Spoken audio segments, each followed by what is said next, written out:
ఆకాశవాణి నిజామాబాద్ కేంద్రం. మీరు వింటున్నారు ఆకాశవాణి నిజామాబాద్ కేంద్రం అందిస్తున్న కార్యక్రమాలు.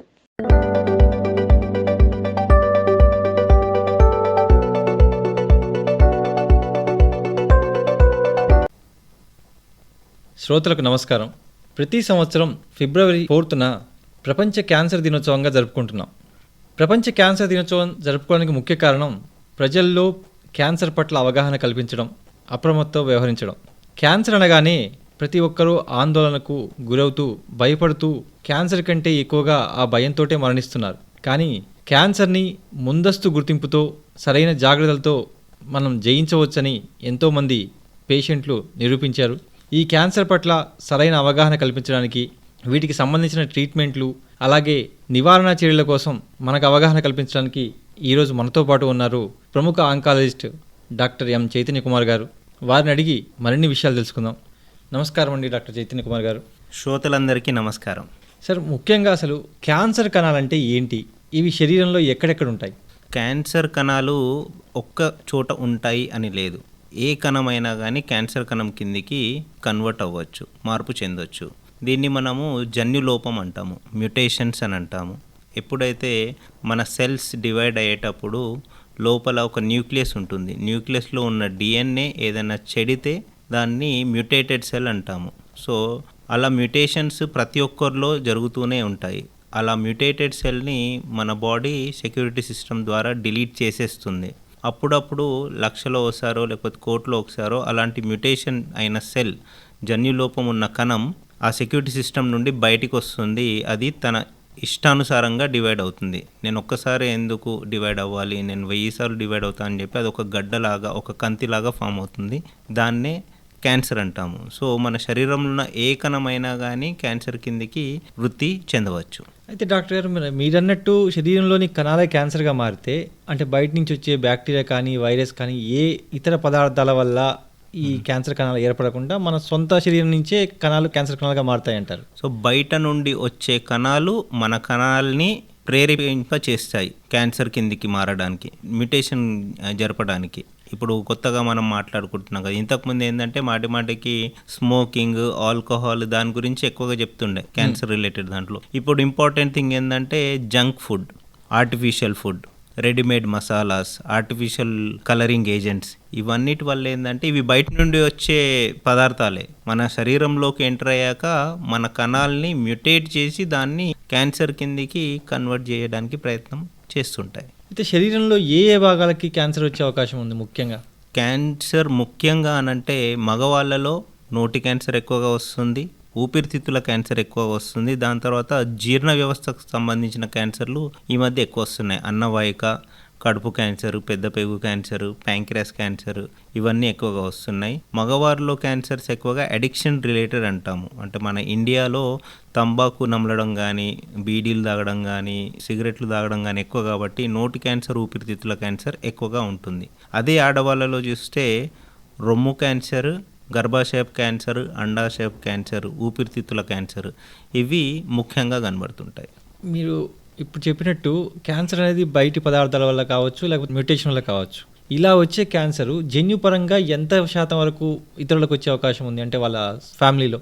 సో జన్యుపరంగా వచ్చే క్యాన్సర్లు యూజువల్లీ 5 to 10% అని చెప్తాము. లెస్ దెన్ 10% జన్యుపరంగానే వస్తాయి. దాంట్లో కూడా ఎక్కువగా వ్యాపించేది ఏంటంటే రొమ్ము క్యాన్సర్, అండాశయపు క్యాన్సర్, పెద్ద పేగు క్యాన్సర్, ప్యాంక్రియాటిక్ క్యాన్సర్. దీంట్లో ఎక్కువగా ఒకవేళ మన ఫ్యామిలీ రక్త సంబంధీకుల్లో ఈ క్యాన్సర్లు ఉన్నాయంటే కొంచెం జాగ్రత్త పడమని చెప్తాము. మిగతా క్యాన్సర్లో ఫ్యామిలీ రిస్క్ అనేది కాస్త తక్కువగానే ఉంటుంది.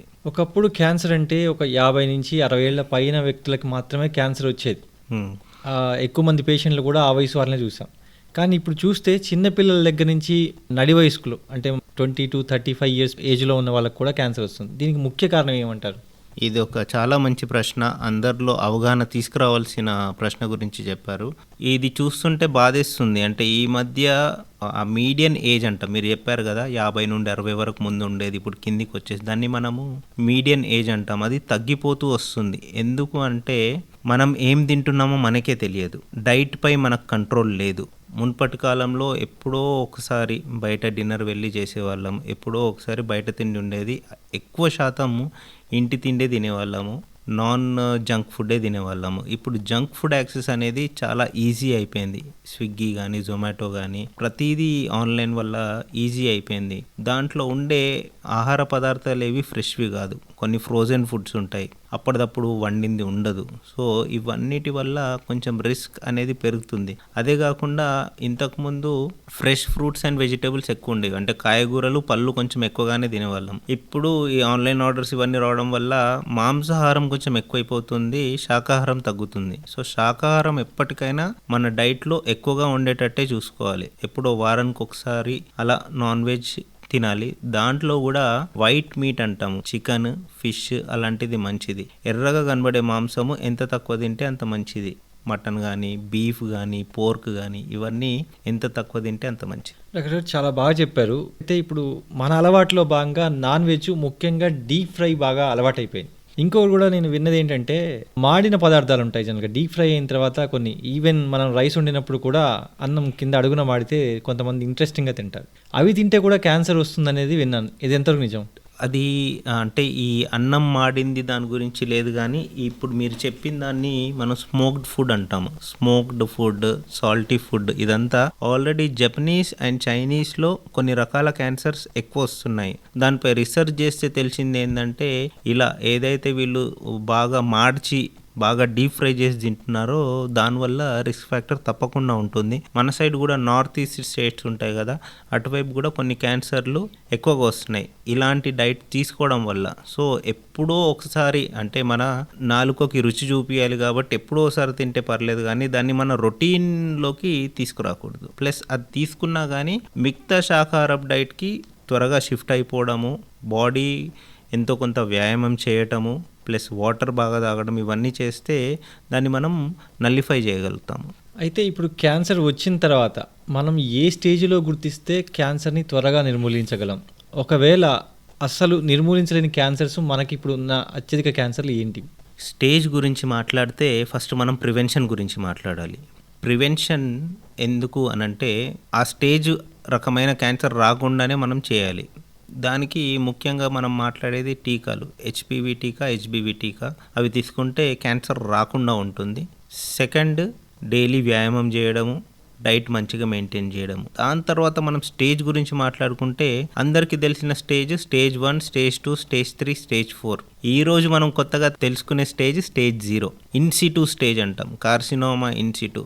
ఆ స్టేజ్లో పట్టుబడితే 100% క్యాన్సర్ క్యూర్ చేయొచ్చు. స్టేజ్ 1లో అయితే 95% క్యూర్ చేయొచ్చు. స్టేజ్ 2లో అయితే సుమారుగా 80% క్యూర్ చేయొచ్చు. స్టేజ్ 3లో సుమారుగా 60%. స్టేజ్ 4లో 0 క్యూర్ రేట్స్ అని అంటాము. సో స్టేజ్ 0 ఎలా పట్టుబడుతుందంటే దీనికి కొన్ని స్క్రీనింగ్ ప్రోగ్రామ్స్ ఉన్నాయి, ఎస్పెషల్లీ ఆడవారిలో 2 ముఖ్యమైన క్యాన్సర్లు, గర్భాశయపు క్యాన్సర్, రొమ్ము క్యాన్సర్. రొమ్ము క్యాన్సర్కి ఏంటంటే మనము మ్యామోగ్రఫీ అనే పరీక్ష చేపిస్తాము. 40 సంవత్సరాలు పైబడిన ప్రతి వారికి 2 సంవత్సరాలకు ఒకసారి మ్యామోగ్రఫీ పరీక్ష చేయిస్తాము. అలాగే గర్భాశయపు క్యాన్సర్కి 21 సంవత్సరాలు పైబడిన ప్రతి వారికి 3 సంవత్సరాలకు ఒకసారి ప్యాప్స్మియర్ చేస్తాము. ఇది చేయడం వల్ల పొరపాటున క్యాన్సర్ ఉన్నా కానీ అది 0 స్టేజ్లో కనుక్కొని ఒక చిన్నపాటి ఆపరేషన్తో దాన్ని పూర్తిగా నిర్మూలించవచ్చు. అంటే కీమోథెరపీ, రేడియోథెరపీ లాంటి ట్రీట్మెంట్లు అవసరం పడకపోవచ్చు. అది కాకుండా ఇది అంటే గర్భాశయపు రొమ్ము క్యాన్సర్ మీకు ఫ్యామిలీ హిస్టరీ, అంటే మీ ఇంట్లో వాళ్ళకి క్యాన్సర్లు ఉన్నా లేకపోయినా చేసుకోవాల్సిందే. అది కాకుండా పెద్ద పేగు క్యాన్సర్, అంటే మీ రక్త సంబంధీకులో ఎవరికన్నా పెద్ద పేగు క్యాన్సర్ ఉంటే 5 సంవత్సరాలకు ఒకసారి కొలనోస్కోపీ అనే పరీక్ష చేసుకుంటే మనం ఆ క్యాన్సర్ని కూడా 0 స్టేజ్లో గుర్తించవచ్చు.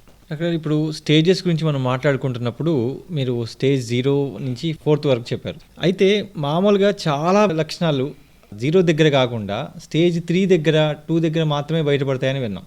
ఖచ్చితంగా. ఎస్పెషల్లీ ఎలాంటి క్యాన్సర్లు అంటే మన జీర్ణ వ్యవస్థకు సంబంధించిన క్యాన్సర్లు. మన పొట్ట అనేది ఒక పెద్ద బెలూన్ లాంటిది, దాంట్లో గడ్డలు పెరిగినా కానీ మనకు ఇమీడియట్గా బయటికి తెలియదు. అలాంటి క్యాన్సర్లు తప్పకుండా స్టేజ్ 3లో, స్టేజ్ 4లోనే తెలుస్తుంది. అలాగే ఊపిరితిత్తుల క్యాన్సర్ రెండిట్లో రావచ్చు. ఒకటి ఏంటంటే మన శ్వాసనాళము లోపలికి వెళ్ళి బ్రాంచెస్ కిందికి పోతుంది, దాన్ని మనం బ్రాంకస్ అని అంటాము. అది కాకుండా దాని చుట్టూ దూదిలాగా లంగ్ ప్యారెన్కైమా ఉంటుంది, దాన్ని ఆల్వియోలే అంటాం. ఒకవేళ బ్రాంకస్లో లంగ్ క్యాన్సర్ వచ్చిందనుకోండి, మనకి ఈజీగా తెలుస్తుంది. అంటే పేషెంట్కి దగ్గు ఉండడమో, దగ్గులో రక్తం రావడమో ఏదో ఒకటి ఉంటుంది. అదే బ్రాంకస్ కాకుండా ప్యారెన్కైమాల్ వచ్చిందనుకోండి, అది లాస్ట్ స్టేజ్ వరకు తెలియదు. ఇలాంటి క్యాన్సర్స్ మనకు యూజువల్లీ 3rd, 4th స్టేజ్లో తెలుస్తుంది. కానీ అద్భుతం ఏంటంటే ఇవి కామన్ క్యాన్సర్స్ కావు. కామన్ క్యాన్సర్స్ ఏంది? నోటి క్యాన్సర్. నోటి క్యాన్సర్ మనకు తెలుస్తుంది. నోట్లో ఒక పొండు ఉంది, అది మానట్లేదు అని అంటే ఎమ్మటే డాక్టర్కి చూయించుకోవాలి. మెడ చుట్టూ లేకపోతే చంక చుట్టూ ఎక్కడైనా గడ్డలు ఉన్నాయి అంటే ఎమ్మటే డాక్టర్కి చూయించుకోవాలి. ఇంకొక ముఖ్య విషయం ఏంటంటే క్యాన్సర్ గడ్డలు స్టేజ్ 1, స్టేజ్ 2లో నొప్పి కలిగించవు. సో దానివల్ల చాలామంది అపోహలో ఉంటారు ఏంటంటే ఇదేం నొప్పి చేయట్లేదు కదా, ఎందుకు చూయించుకోవాలి డాక్టర్కి అంటారు. మన శరీరంలో ఏ గడ్డు ఉన్నా కానీ, ఏ కంతి ఉన్నా కానీ అది సైజ్ పెరుగుతూ పోతుందంటే ఇమీడియట్గా మనము డాక్టర్కి చూయించుకోవాలి.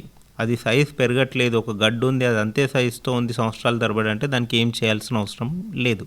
అందుకోసమే ఊపిరితిత్తుల క్యాన్సర్, జీర్ణ వ్యవస్థకు సంబంధించిన క్యాన్సర్లు మాత్రమే త్వరగా పట్టుబడవు. మిగతా క్యాన్సర్లు సుమారుగా స్టేజ్ 2, స్టేజ్ 1లో గుర్తించవచ్చు. మీరు చాలా క్లియర్గా చెప్పారు డాక్టర్ గారు. అలాగే క్యాన్సర్ వచ్చిన తర్వాత ట్రీట్మెంట్కి ఆధునిక వైద్య విధానంలో ఎటువంటి ట్రీట్మెంట్లు ఉన్నాయి? కొన్ని ట్రీట్మెంట్లు పెయిన్ఫుల్గా ఉంటాయి, కొన్ని ట్రీట్మెంట్లు పెయిన్ఫుల్గా లేకపోయినా ఆర్థికంగా చాలా పెయిన్ఫుల్గా ఉంటాయి. అటువంటి ట్రీట్మెంట్ల గురించి కొంచెం చెప్తారా? క్యాన్సర్ ట్రీట్మెంట్లో ముఖ్యంగా మనం మాట్లాడుకునేది క్యాన్సర్ సర్జరీ అంటే ఆపరేషన్, కీమోథెరపీ, రేడియోథెరపీ. ఇవి 3 పాతకాలంలో సైడ్ ఎఫెక్ట్స్ ఉండేవి, ఖచ్చితంగా ఉండేవి. కాకపోతే ఆధునికంగా వచ్చిన ట్రీట్మెంట్స్ అన్నీ చాలా తక్కువ సైడ్ ఎఫెక్ట్స్తో ఉన్నాయి. ఇంతకుముందు క్యాన్సర్ సర్జరీ అయితే కనీసం 15 రోజుల వరకు హాస్పిటల్లో ఉండాల్సి వచ్చేది పేషెంట్. ఇప్పుడు 4-5 రోజుల్లో కూడా డిశ్చార్జ్ అయిపోతున్నారు. రోబోటిక్ ట్రీట్మెంట్స్ వచ్చాయి, లాప్రోస్కోపీ ట్రీట్మెంట్ వచ్చాయి. చాలా తొందర కొన్ని క్యాన్సర్ సర్జరీస్ అయితే మార్నింగ్ అడ్మిట్ చేసి నెక్స్ట్ డే మార్నింగ్ కూడా డిశ్చార్జ్ చేస్తున్న సందర్భాలు ఉన్నాయి. నెక్స్ట్ వచ్చేది కీమోథెరపీ. కీమోథెరపీ అంటే సెలైన్స్లో ఇంజెక్షన్స్ పెట్టి ఇస్తారు. యూజువల్లీ క్యాన్సర్ పేషెంట్కి జుట్టు రాలుతూ ఉంటుంది కదా, అది మ్యాక్సిమం కీమోథెరపీ డ్రగ్స్ వల్లనే ఉంటుంది. దాంట్లో కూడా 50% కీమోథెరపీ డ్రగ్స్ వల్లనే జుట్టు రాలుతుంది, మిగతా 50%తో జుట్టు కూడా రాలదు. దీంట్లో కొత్తగా వచ్చిన మందులు ఏవైతే ఉన్నాయో ఇమ్యునోథెరపీ అంటున్నాము, టార్గెటెడ్ థెరపీ అంటున్నాము. దానివల్ల ఏంటంటే సైడ్ ఎఫెక్ట్స్ గణనీయంగా తగ్గిపోయాయి. ప్లస్ ఇవేంటంటే క్యాన్సర్ కణాలని మాత్రమే టార్గెట్ చేస్తాయి, మిగతా కణాలని టార్గెట్ చేయవు. ఒక 4-5 సంవత్సరాల ముందు చూస్తే ఇమ్యునోథెరపీ అనేది చాలా కాస్ట్లీ ఉండేది. ఇప్పుడు ఇమ్యునోథెరపీ ఇండియన్ మేడ్ డ్రగ్స్ వస్తున్నాయి. మన గవర్నమెంట్ కొన్ని జిఎస్టీ రిఫార్మ్స్ ద్వారా కొన్ని స్పెషల్ క్యాన్సర్ డ్రగ్స్ కాస్ట్ తగ్గిస్తుంది. దానివల్ల కొంచెం బెటర్ అయిపోయాయి. 3వ ట్రీట్మెంట్ రేడియోథెరపీ ట్రీట్మెంట్. రేడియోథెరపీ గురించి ముఖ్యంగా చెప్పుకోవాల్సింది ఏంటంటే అన్నిటికంటే ఎక్కువ అపోహలకు ఆస్కారం ఉన్న ట్రీట్మెంట్ రేడియోథెరపీ ట్రీట్మెంట్. రేడియోథెరపీ ట్రీట్మెంట్లో ఒక పేషెంట్ని మెషిన్పై పడుకోబెట్టి కంటికి కనిపించని కిరణాలు, ఎక్స్రే కిరణాల ద్వారా కంతిని కరిగించడానికి ప్రయత్నం చేస్తాము. ఒక సిటీ స్కాన్ లాంటి మెషిన్ ఉంటుంది. సో ఆ ఎక్స్రే కిరణాలు జనాలకు అర్థం కావాలని చెప్పి ఇది ఒక లైట్ల ట్రీట్మెంట్ అమ్మా అని చెప్పడం స్టార్ట్ చేశారు ముందు. ఆ లైట్ల ట్రీట్మెంట్ కాస్త వెళ్ళి కరెంట్ల ట్రీట్మెంట్, కరెంట్ కాస్త షాక్ ట్రీట్మెంట్ అయింది. సో జనాలందరూ ఏమనుకుంటారంటే రేడియోథెరపీ అంటే ఏదో మెషిన్లో పెట్టి వైర్లు పెట్టి షాక్లు పెడతాము అని అనుకుంటారు. దాంట్లో అస్సలు నిజం లేదు. పేషెంట్కి ఒక సిటీ స్కాన్ లాంటి మెషిన్లో పెట్టి ఎక్స్రే కిరణాల ద్వారా ట్రీట్మెంట్ చేస్తాము. ఆర్థికంగా చెప్తే ఇప్పుడు చాలా స్కీమ్స్ వచ్చాయి. ఆరోగ్యశ్రీ స్కీమ్ వచ్చింది, ఆయుష్మాన్ భారత్ స్కీమ్ వచ్చింది, ఇంకా చాలా ఎన్జిఓస్ ఉన్నాయి, కీటో అని చెప్పి హెల్ప్ ఎన్జిఓస్ అని ఉన్నాయి. దాంట్లో ఏంటంటే ఆర్థికంగా కొంచెం వెసులుబాటు అనేది కలుగుతుంది పేషెంట్స్కి. రైట్ డాక్టర్ గారు, ఇప్పుడు క్యాన్సర్ అంటే చాలామందికి ఎంత భయం ఉందో వాళ్ళని చూస్తే మిగతా వాళ్ళకు కూడా అంత భయం ఉంది. అంటే అపోహలు, క్యాన్సర్ అనేది అంటువ్యాధనో, ముట్టుకుంటే వాళ్ళతో పాటు తిరిగితే వస్తుందనో అనే భయంతో వాళ్ళని దూరంగా పెడుతున్న వాళ్ళు ఇప్పటికీ సమాజంలో ఉన్నారు. అయితే క్యాన్సర్ అనేది నిజంగా అంటువ్యాధ, వాళ్ళతో మనం ఎలా వ్యవహరించాలో కొంచెం చెప్తారా? ఈ అపోహ ప్రస్తుతానికి కొంచెం తొలగింది, ముందు ఇంకా విపరీతంగా ఉండేది. క్యాన్సర్ అనేది ముమ్మాటికి అంటువ్యాధి కాదు.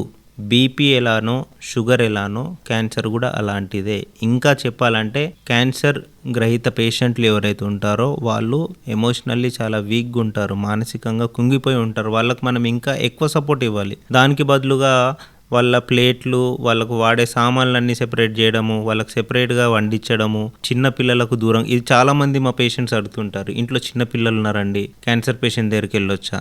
వెళ్ళొచ్చు, నిర్మోమాటంగా వెళ్ళొచ్చు. ఇంకా క్లియర్గా మాట్లాడితే ఆ క్యాన్సర్ పేషెంట్ వల్ల పిల్లలకు కాదు, పిల్లల నుండి క్యాన్సర్ పేషెంట్స్కి కొంచెం ప్రమాదం ఉంటుంది. ఎందుకంటే క్యాన్సర్ పేషెంట్స్లో రోగ నిరోధక శక్తి తక్కువగా ఉంటుంది. పిల్లలు ఊరంతా ఆడేసి వస్తారు కాబట్టి పిల్లల నుండి క్రిములు ఈ క్యాన్సర్ పేషెంట్కి సోకి వేరే ఇన్ఫెక్షన్లు, న్యూమోనియా కానీ లూజ్ మోషన్స్ కానీ అలాంటివి కావచ్చు. క్యాన్సర్ ముమ్మాటికి అంటువ్యాధి కాదు.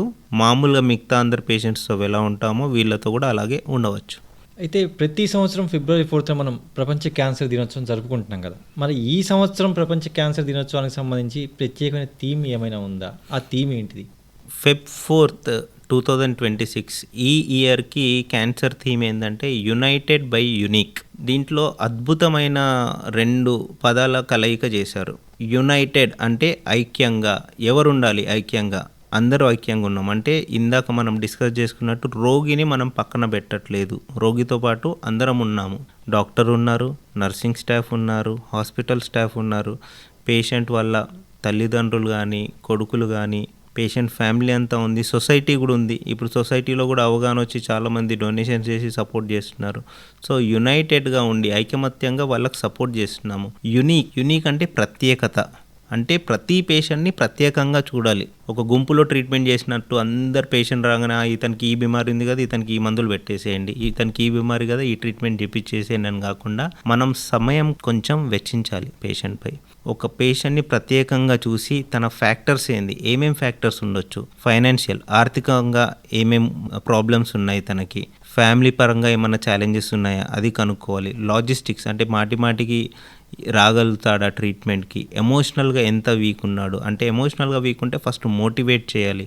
ఇవన్నీ ఫ్యాక్టర్స్ తీసుకొని దానికి తగ్గట్టుగా ఒక ట్రీట్మెంట్ అనేది డిజైన్ చేసుకోవాలి. కొంతమంది పేషెంట్స్కి డయాబెటీస్ ఉంటుంది, కొంతమందికి బీపీ ఉంటుంది, హార్ట్ పేషెంట్లు ఉంటారు, షుగర్ పేషెంట్లు ఉంటారు. ఇలాంటి అందరికీ వాళ్ళకు తగ్గట్టుగా ట్రీట్మెంట్ని కొంచెం మాడిఫై చేసి యునిక్గా అంటే ప్రత్యేకంగా ప్రతి పేషెంట్ని ప్రత్యేకంగా చూసి ట్రీట్మెంట్ చేయాలి. ఈ ప్రపంచ క్యాన్సర్ దినోత్సవం సందర్భంగా ఉన్నటువంటి ఈ సంవత్సరం థీమ్ గురించి చాలా బాగా వివరించారు డాక్టర్ గారు. అయితే చివరగా మీరు క్యాన్సర్ నివారణ కోసం ప్రజలకు ఇచ్చే సూచనలు సలహాలు ఏమిటి? క్యాన్సర్ నివారణకు ఉన్నది 2 మార్గాలు. ఒకటి జీవనశైలి మార్చుకోవడము. జీవనశైలిలో ఏంటంటే మనం కొత్తగా ఇప్పుడు మాట్లాడుతున్నది sitting is the new smoking అంటున్నాము. అంటే మీరు చుట్టగాల్చాల్సిన బీడీ కాల్చాల్సిన అవసరం లేదు. మీరు రోజుకి ఒక 5-6 గంటలు కుర్చీలోనే కూర్చుంటే అది దాంతో సమానం అని అర్థం. సో డైలీ వాకింగ్ చేయటము, డైలీ ఎంతో రకంగా ఎక్సర్సైజ్లు చేయటము, daily fresh fruits fresh vegetables తినడము, అది కాకుండా శాకాహారపు డైట్ ఎక్కువగా ఉండేలాగా చూసుకోవడము, ప్లస్ టీకాలు. ఇప్పుడు ఏంటంటే త్వరలో గవర్నమెంట్ కూడా హెచ్పివి టీకాలు ఇవ్వబోతుంది ఉచితంగా. సో అందరూ హెచ్పివి టీకాలు తీసుకోవాలి. హెపటైటిస్ బి టీకాలు ఆల్రెడీ తీసుకుంటున్నారు. జంక్ ఫుడ్కి దూరంగా ఉండాలి. ప్లాస్టిక్ వినియోగం ఎంత వీలైతే అంత తక్కువగా చేయాలి. రెడీమేడ్ కాకుండా అప్పటిదప్పుడు ఫ్రెష్లీ వండుకొని తినాలి. మన కిచెన్లో మసాలాలు కూడా అప్పటిదప్పుడు నూరుకొని తినాలి, రెడీమేడ్ గరం మసాలా కాకుండా. ఇవన్నీ చేస్తే క్యాన్సర్ని ఒకంతవరకు మనము ప్రివెంట్ చేయగలం. విన్నారు కదా, మన జీవనశైలిలో మార్పుల ద్వారా, ముఖ్యంగా మనం తినే ఆహారం, వ్యాయామం ద్వారా క్యాన్సర్ని మనం ముందుగానే నివారించవచ్చని డాక్టర్ గారు చెప్తున్నారు. డాక్టర్ గారు చెప్పినటువంటి సలహాలు సూచనలు పాటించి క్యాన్సర్ మీద మరింత అవగాహనతో మెలుగుతూ క్యాన్సర్ని నివారిద్దాం. ఈరోజు మన స్టూడియోకి వచ్చేసి క్యాన్సర్ గురించి సరైన అవగాహన, సూచనలు, సలహాలు ఇచ్చినటువంటి డాక్టర్ చైతన్య కుమార్ గారికి మరొకసారి ధన్యవాదాలు తెలియజేసుకుంటున్నాం ఆకాశవాణి శ్రోతల తరపున. నమస్కారం అండి. Thank you very much.